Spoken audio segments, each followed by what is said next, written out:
Hey Scott, awesome. Thank you very much for jumping on the call. Yeah, thanks for having me. It's great. I know it's not easy to coordinate our time differences, so yeah, I'm glad we can make it work. Yeah, it's sort of early in the morning-ish for me and probably getting on into your well past your work day now, I'm sure. Yeah, although we do projects all over the world, so I'm kind of used to it. Awesome. Okay. Well, again, thank you very much. So I think it'd be just to get started, it'd be a good, I mean, I've known you for a number of years, but it'd be great to hear a little bit from yourself around, I guess, your background. How did you get involved in AV? And if you could tell us a little bit about your journey for some context, that would be great. Absolutely, yeah. So my name's Scott Simpson. I'm a CTSD, CTSI, and how I got into AV was actually kind of interesting. As most people, I was a musician that trying to figure out how to make a living. And there was no way I would make a living as a musician, of course, but I was actually an English major in college, and and it was really clear to me towards the end of my time at the university that there was not really much of a lucrative future in being an English professor or and so but while I was in to put myself through school, I was actually doing residential AV installs. So Savannah, Georgia is where I was living at the time and going to Georgia Southern University. Is an hour away from Hilton Head, South Carolina, which is kind of a billionaire's golf playground. And so in the summertime, I would, get paid by some of our clients to drive their Porsches around to make sure that they're still running while they were away. Because mostly it's snowbirds and it's a lot of winter. Billionaires come in for the winter to play golf and get away from the cold, and uh, and so I would do a lot of home theaters. I did a lot of systems for some interesting folks like John Cougar Mellencamp, Martin Messier. We put a nightclub in his house. So that's where I got my start, is doing crazy systems for really wealthy people. And then I started going back and forth between commercial and residential. Um, and then for a while I was working for a company that did even did a few yachts. But where I ended up, where I am now in this weird experiential world, was I had moved to Vancouver, Canada after during the Great Recession, and I had a headhunter from London got in touch with me and asked me if I'd work for a company called Scala up in Vancouver. And Scala is a high-end residential integrator, and uh, and so while I was up there, Vancouver's amazing, but the average home price when I was there was 1.2 million, and that was over 10 years ago. And then being a Yankee um, immigrant, I would have to put down half of that in cash. So we're like, we'd never be able to buy a house here. So I ended up getting a job offer from a company called Downstream here. And Downstream, I had no idea that this world existed. But Downstream focused on executive briefing centers and branded environments for high-end clients like Boeing, Microsoft, Google, who had these museums to their brand essentially. So, and you see them a lot more these days, but back then they weren't as common. But they'd have large scale interactives and big projection mapping installations and immersive theaters and all these things to really wow their high end clients. And so that's how I got into experiential, is working for Downstream. And Downstream is a company that has designers. Um, they have interior designers, architects working for them. They have interactive developers. So I'd actually work with a team that coded in C++ and Python and worked in Unity. And So you yeah, guys were so it doing was a lot of content as fun well. working with all these people. What's that? You guys were creating the content Yeah, as well as yeah. the systems. Exactly. So, and then I would work with integrators like AVISPL and Electrosonic, and Whitlock at the time and I would work with them to commission the projects and install, and assist with the installation side as far as integrating with these video servers and interactive render PCs. And so, yeah, that really was kind of 2013 is when I really started hitting it heavy with these immersive and experiential installations. And it's kind of been in this niche since then, yeah. But and now I'm with the Experience Technology Group at AVI-SPL. So for those people listening that aren't that familiar with experiential AV, it does expand past the customer experience center type niche, doesn't it? So that can go to museums and all sorts. Can you give me like an overview of what's the breadth of experiential AV in your mind? Absolutely. So we're brought in for a lot of projects that are digital art. So you'll see a lot of lobby experiences. We do a lot of university welcome centers. So for students who want to learn about a university that they're considering going to, they'll have these experience centers set up for them. Also a lot of alumni centers too at universities that have a lot of interactives. Museums, themed entertainment. One of our biggest projects last year was Arte Museum with District, an art collective out of South Korea.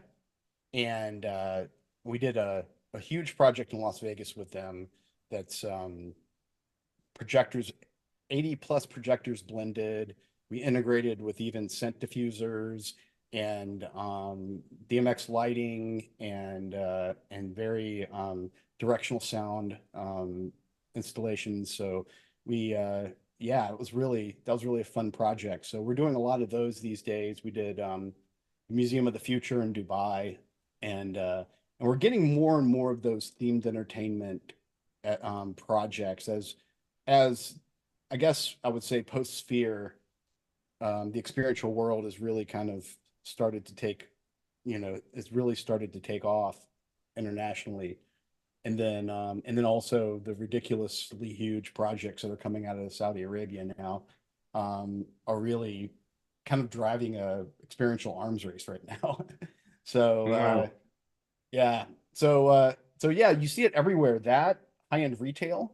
We've done a lot of projects in New York with T-Mobile, with L'Oreal. We're doing a project with Puma. We work with, Adidas, all companies, large brands worldwide that for their flagship retail experiences.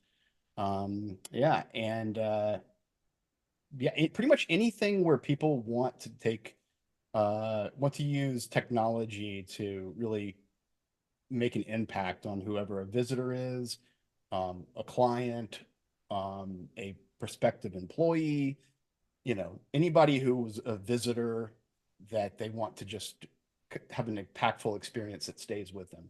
Mm. Awesome. I mean, it's yeah, incredibly diverse, isn't it? The amount of things you're doing, and I'm sure that no one project is quite like another. That's the beautiful thing about those kinds of projects, right? Is it really Absolutely. forces you to be creative and do something new and uh, get some square pegs and some round holes in order to Yeah, make something totally. happen, right?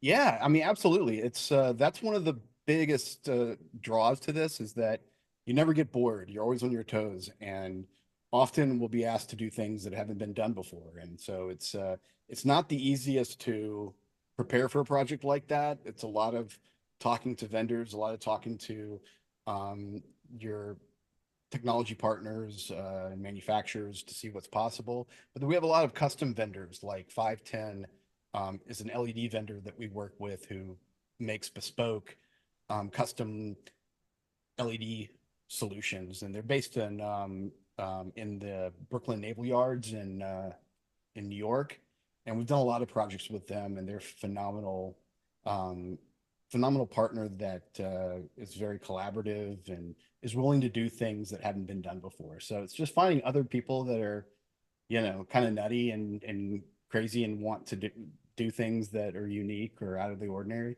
So that's one of the things that I love about this is that we do get to do, we get challenged quite a bit. But also one of the things I love is we get to work with very creative firms that specialize in this world. So companies like Downstream, who I used to work with, a company called Hyperquake here in the States, and Potion, who's part of Hyperquake now in New York. ESI is a great company that's doing this type of work. So there's a lot of creatives out there that just create they come up with the content and the concepts, and so it's great to set up those partnerships worldwide too. And they all have a unique aesthetic, a unique blend of what they do, and they all and so not all of them are proficient in AV, or not all of them. Some of them more sports oriented. So it's good to kind of find those strategic partnerships where you can collectively come together and make these things happen, right? So I would imagine, given the scale of the kind of projects that you're working on, and like you say, there's companies that are dedicated to the creative side of things, or coming up with these wild concepts. How much of your when it comes to getting engaged on these things, how much of it is you guys presenting some kind of creative input, as far as we could do this and this, and kind of capturing the client's imagination, versus saying, look, whoever, Juliet over here, has come up with this amazing concept. We're the people to bring it to life because we have the programmers and the experience, and we do all these cool things. And it's more about proving out your ability to deliver, as opposed to trying to engage clients with new creative ideas. We actually handle it a few ways. So there's some smaller projects that don't have a budget or a need for experiential design firm.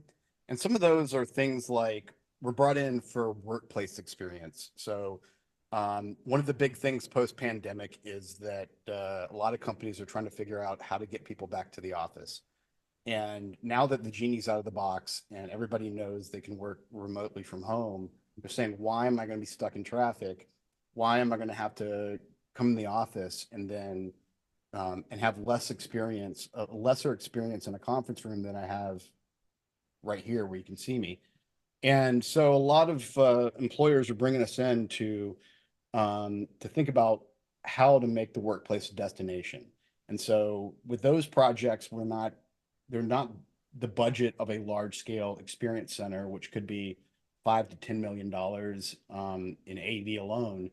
And then you add another, the experience design could be almost, in the millions as well. Those projects are quite large. And so the smaller projects, we have a team of creative technologists that will work with the clients to kind of really take a deep dive into how they work, what they want to, how they want to work, but also what ways that they can look holistically at their whole team and not just come up with these cookie cutter conference rooms that are not that only are. This is a Teams room, a small size room. This is a medium size room. This is a large room, and they all look the same. But nowadays we see that people just do not like that monotony. They want tools that they don't have at home. So we're doing a lot of rooms that are collaborative rooms, that for nonlinear meetings where you can brainstorm and do what we used to do with Post-it notes on whiteboards, and be able to do that with a number of softwares like Aleo. Downstream's Bridge is a great one. There are a few, N1V is a really good one too, but there's a lot of software platforms that allow you to take the meeting wherever you want to, with a content management system where you can pull in resources and say, oh, that reminds me of this, and pull that in. And then at the end, it sends out the that whiteboard to everybody, so everybody can see, or a time lapse of the session, and everybody can have that documented and saved. But there's a number of ways, that your design team might not want the same type of conference space or the same type of meeting space that your accounting team does, may look at spreadsheets. The other one wants a Miro board. So really looking at the workplace experience as much more than just, just a microphone, a display, some speakers, but really kind of have a lot of what we're doing also is meeting equity, where we're taking multiple camera feeds and presenting, everybody's face remotely, just as you would here. So you don't see the little dot at the end of the conference table, but you're able to, and State Street's probably the one we won the most awards for. It's in Boston. It's a large boardroom with the utmost in meeting equity for Zoom. And that's a project we won Meeting Room of the Year for in Commercial Integrator magazine. And that project, we actually just took multiple codecs, analog wave processors to have the utmost in meeting equity, where everybody could see everybody had a seat at the table, and remotely or in the room.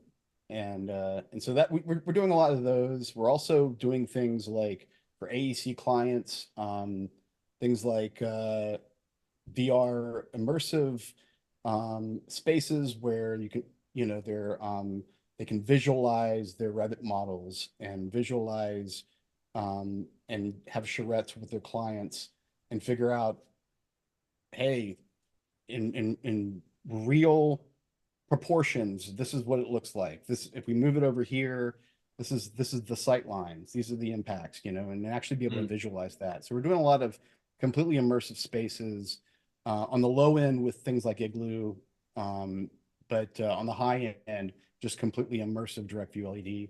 And then XR studios and virtual production is another space that we've really kind of taken off in. There's so much there I want to jump in on.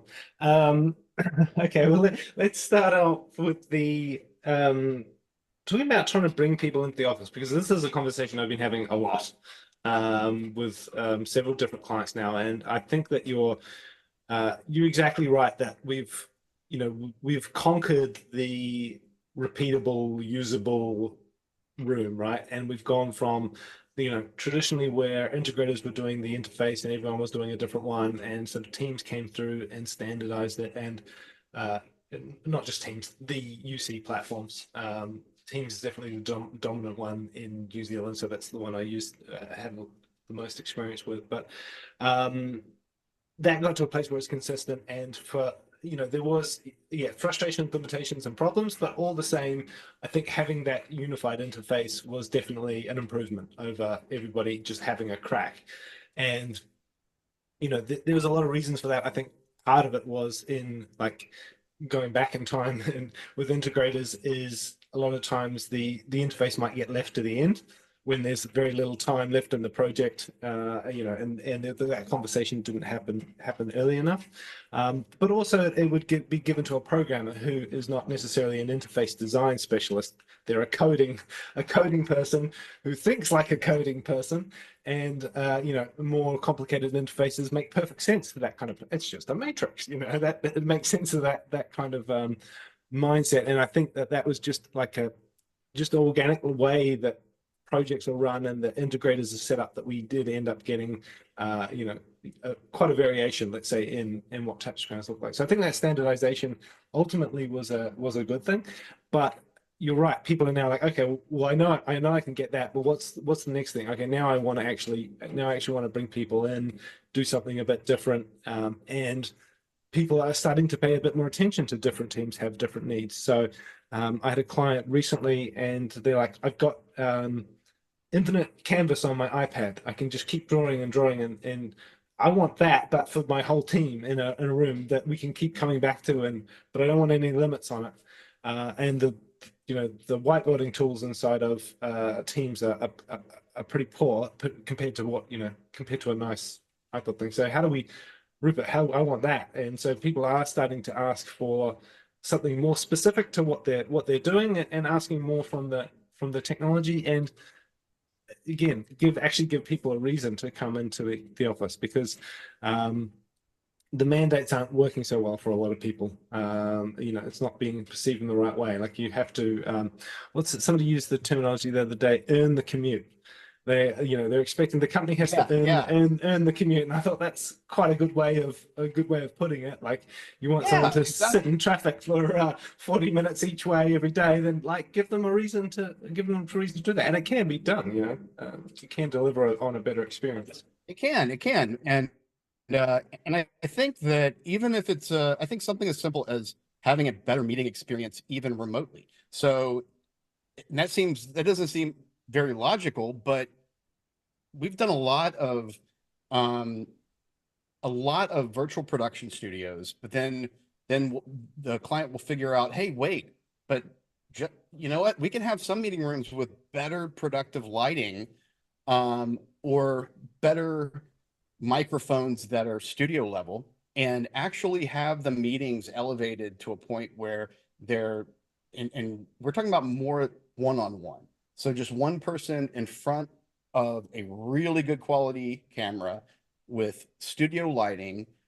And for that meeting where they have to really knock it out of the park and they're pitching to someone, they would probably travel in to have that presentation where they look their best and they can be heard the best, and they can even have virtual production presentation capabilities where they can present, and or whiteboarding technology where you can seamlessly present to the remote user and have or Miro, like you were talking about, the infinite canvas.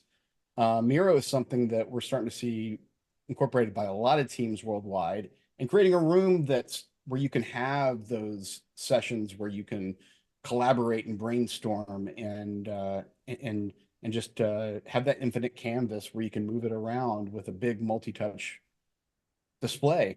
And then the other thing is we'll often have that hooked up with other maybe portrait multi-touch displays where you can just move it over here, and kind of separate and collate. This is a nice to have. This is a future thing, and start to really be able to have a collaborative room and these brainstorming sessions where you can use the whole room. And we're brought in with those. There's a lot of great.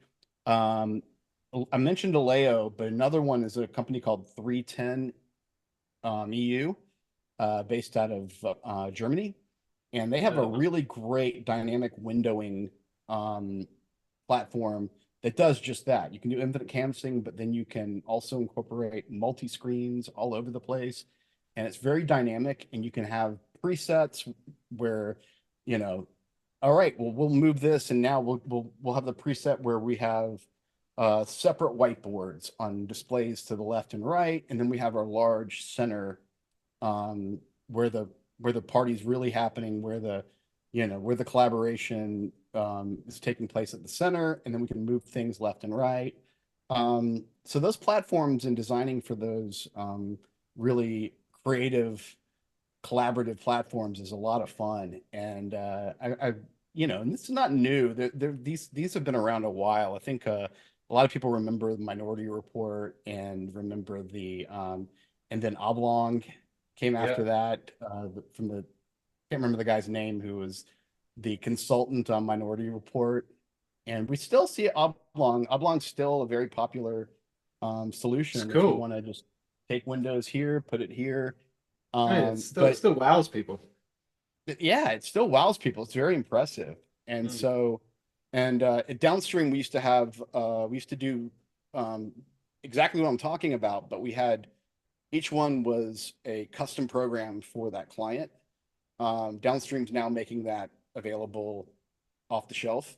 So, and with Downstream's solution, it was a 5-figure touch, would get you to any number of assets. They call it the asset browser, where you can just pull in videos, pull in PowerPoints, pull in anything just from a 5-finger touch on a multi-touch wall.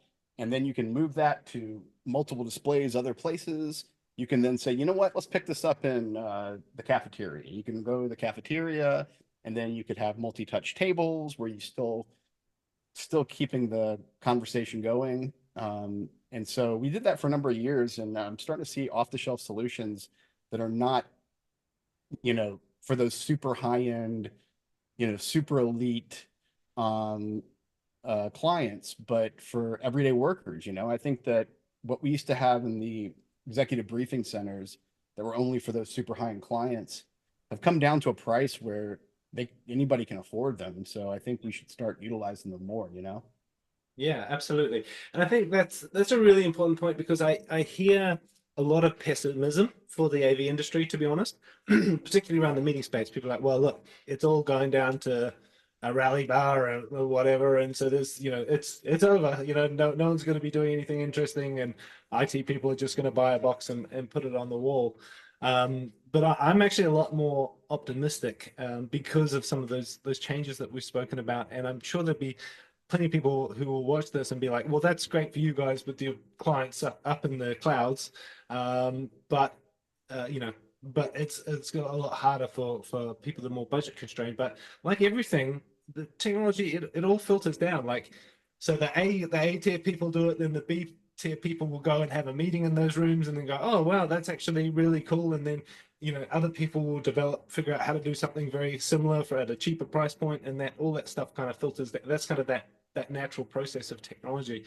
So I think we will see this stuff coming down into more affordable and being used more as the people pay the high ticket to do it first, right?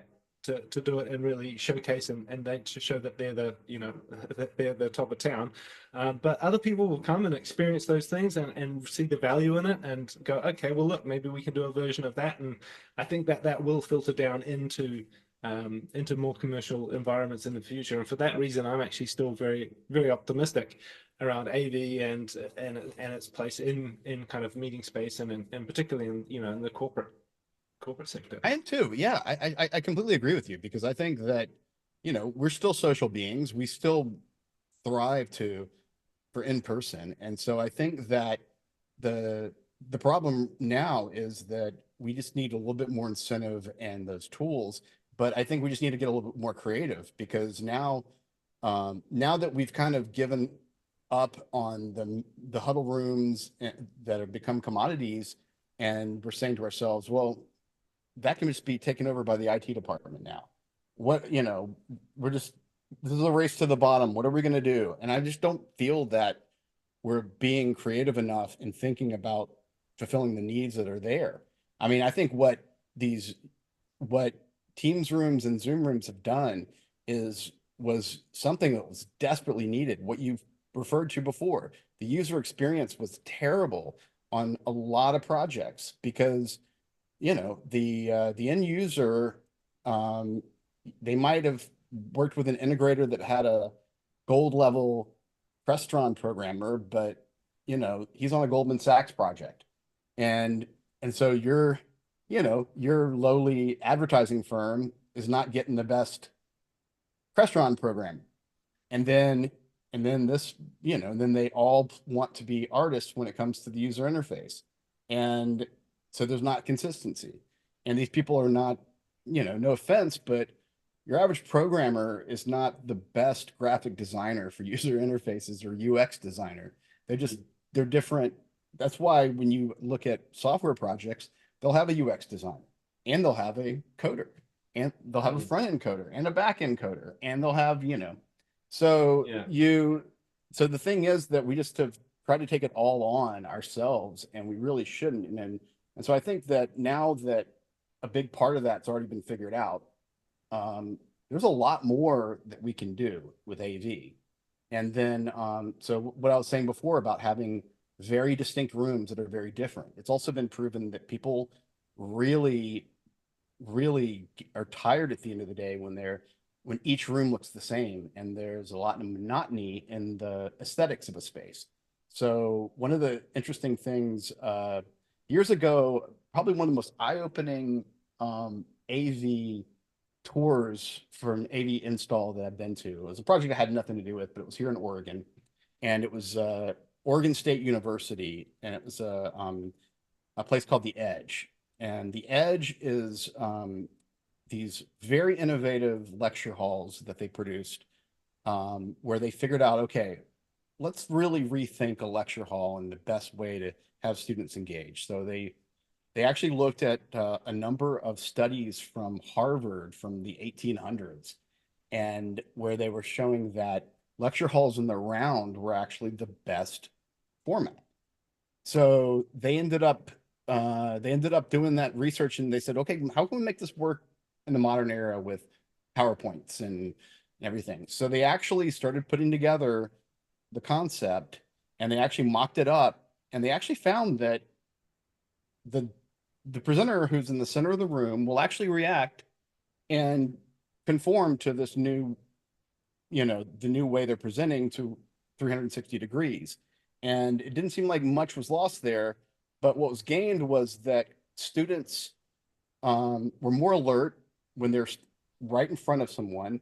The space was better utilized because everybody was brought in closer. You didn't have the student at the back of the room who couldn't hear as well, see as well. And you had people were less likely to nod off or look at their phone if their classmates right across from them. And they found that grades went up quite a bit and engagement was up quite a bit.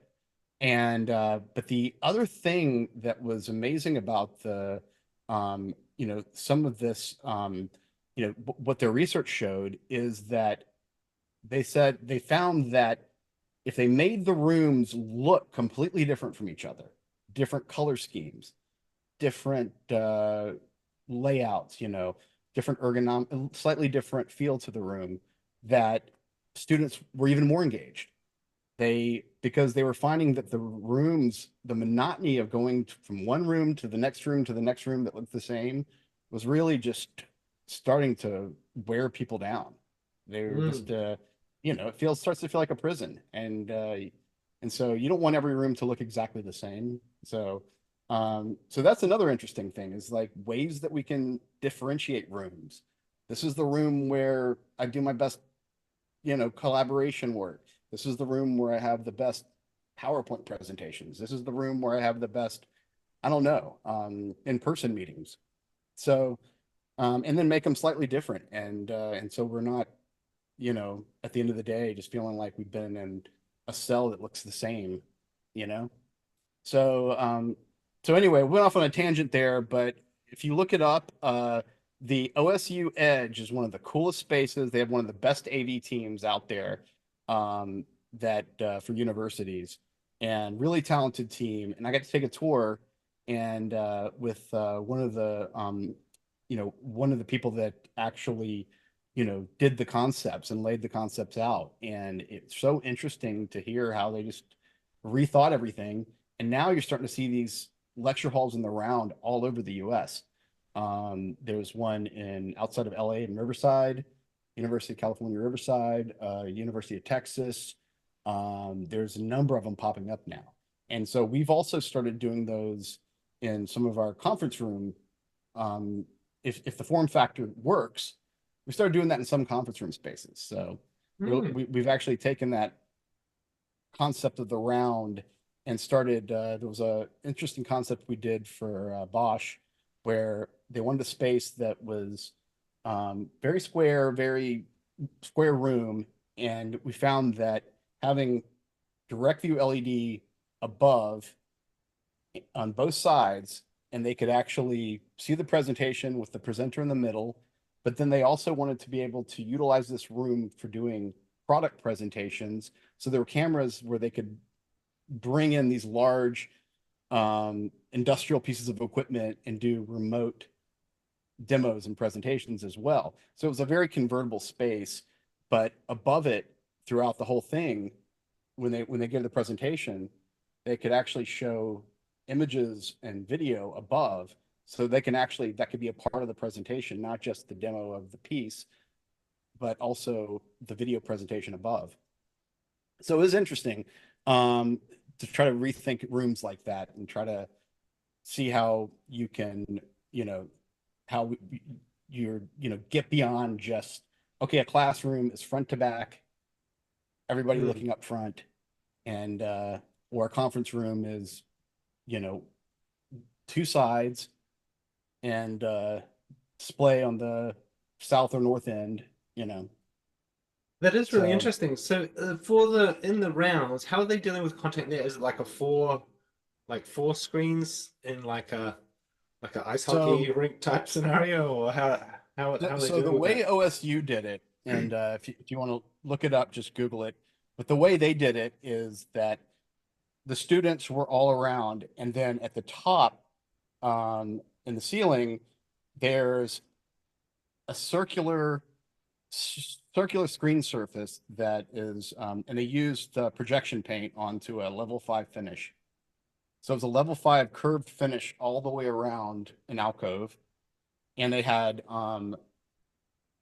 four quadrants.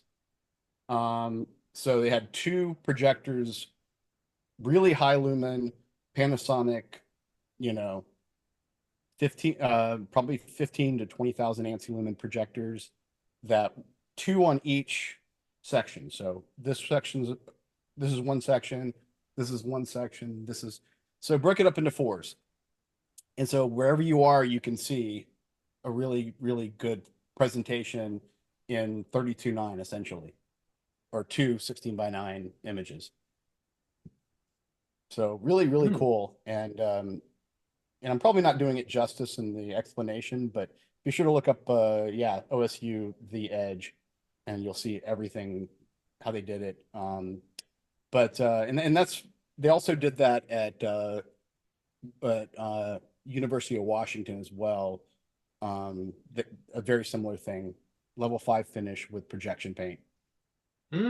Yeah, that sounds really cool. And it's one of those things. As soon as you hear it, it kind of makes sense. Yeah, yeah, Um, yeah. big, But yeah, it's really a really interesting concept, and so it's a concept we've tried to start sneaking into conference spaces.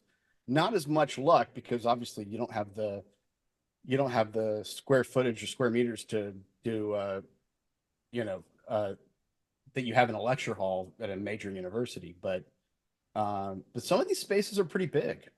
We've got a lot of very large companies that have some pretty large in-person meetings.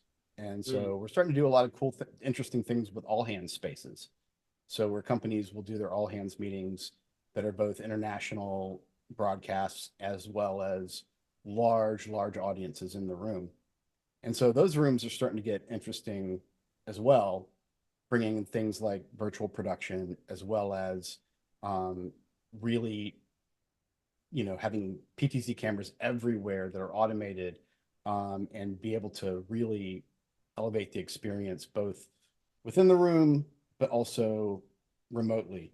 And then within the room, having, very directional audio that's, you know, with linear arrays and having some, just elevate the experience in those spaces. So yeah, all hands rooms, everything, everybody wants a multi-purpose room that's a transformer that can, turn into any number of things. and there's some really interesting things happening even with or just with PoE. Like I don't know if you saw recently, there's people that are there's some guys that did a full desktop setup. Like I think it was like two 4K screens and a PC and everything running off one PoE connection. So it's a simple little thing, but what's happening with PoE is really exciting as far as for flexible spaces, not having to have PowerPoints and manage the whole power thing separately, having the data Oh and the yeah. power in one thing. I You think see that's just going to Genelec's open up so much. PoE subwoofer? Genelec just No. introduced a PoE subwoofer. Oh wow. I knew they had monitors, but I didn't know they had a sub. Yeah, they just introduced a PoE subwoofer. I haven't heard it, but that's kind of interesting. But I yeah, think everything's going PoE. That's so you're touching on something that's, I'm going to get on my soapbox here and talk about how I'm really still disappointed in the AV industry on how far behind we still are on understanding the network and understanding network switches and network topology and understanding, things like multicasting um, and understanding Also, like right now, we have some projects where we're being asked to be a part of a converged network, which is, that for a lot of AV integrators is like, what? We're going to be on the same network as your, as your door locks and your HVAC system, but yeah, that's a lot of companies want that, you know, often fabled single pane of glass where they want everything accessible on the same network and be able to monitor everything.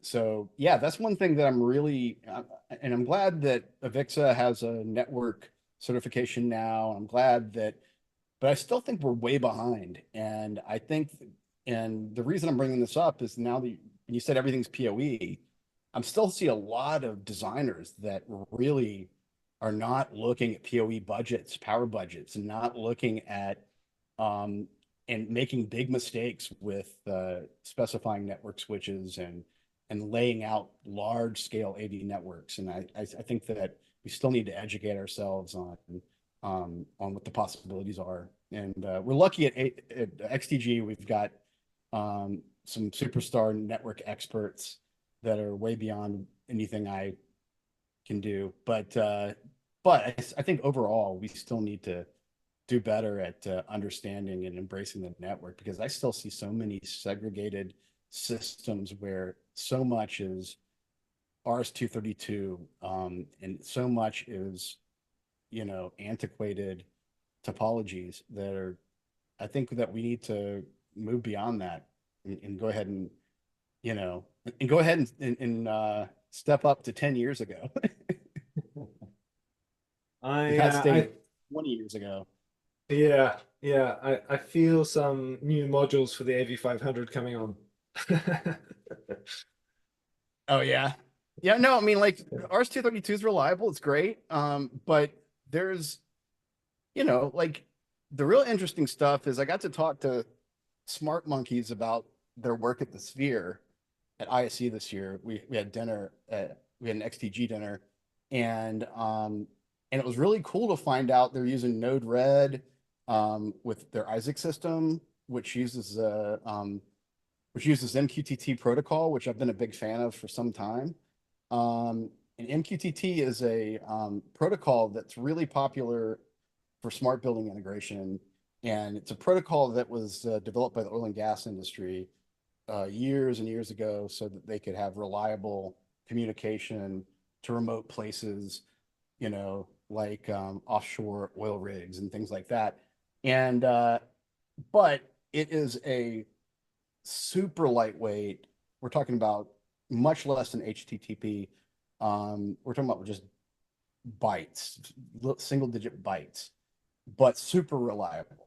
And so I'm glad I'm starting to see that being used in show control more.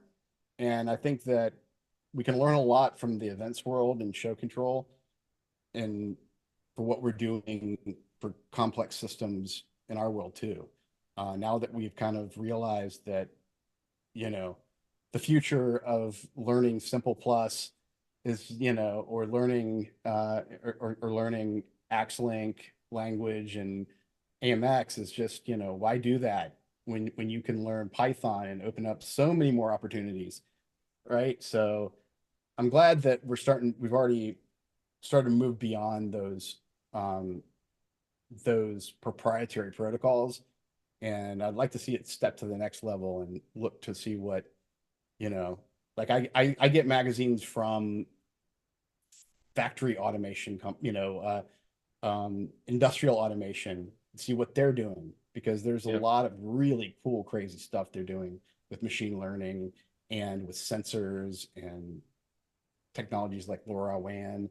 And so I'm constantly trying to see how we can leverage and learn from other disciplines. Yeah, and to be fair on AMX with their new platform, the Symphony, right? Oh yeah, You know, totally. I mean, no, they're no, kind of no, moving. no dog on AMX. Their new platform looks great, and they're really moving forward. And I think that it's long overdue, and I think that's great. Mm.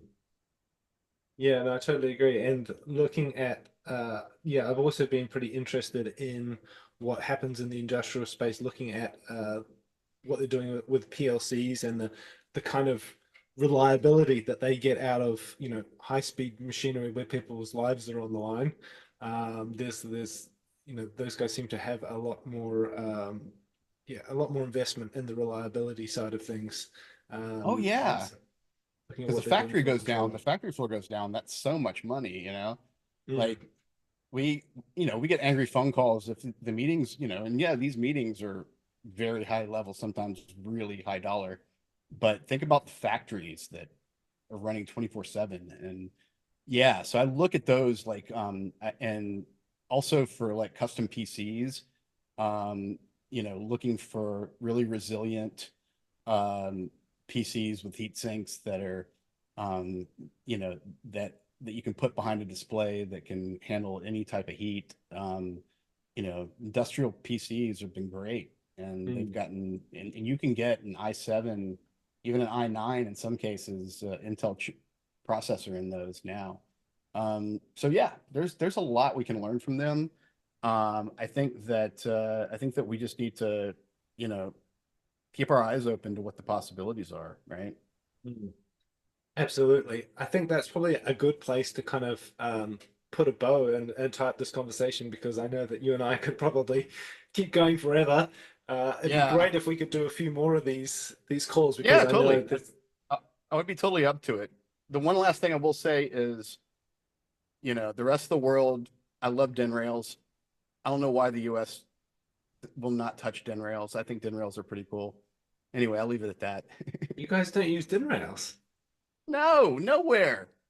It's insane. Really? It's Oh, wow. insane. I'm telling you. We have so much to learn from the rest of the world. So, uh, anyway, don't get me started. That, We'll that save that will this. get me into another hour. So Okay, we should okay. We'll probably, save that for the next call. yeah. We can start talking about DIN rails. Awesome. All right. Well, thank you so much for your time, Scott. That was a really interesting conversation. I think a lot of people will get a lot from. And yeah, I think we should tee up a couple more, because there's a bunch of stuff I wanted to talk about that we haven't even touched on yet. Yeah, I'm looking forward to it. Yeah, just anytime. I'd love to talk way too much. So Perfect. All right. Thank you. Thank you very much. yeah, cheers. Have a good Cheers. one. Bye.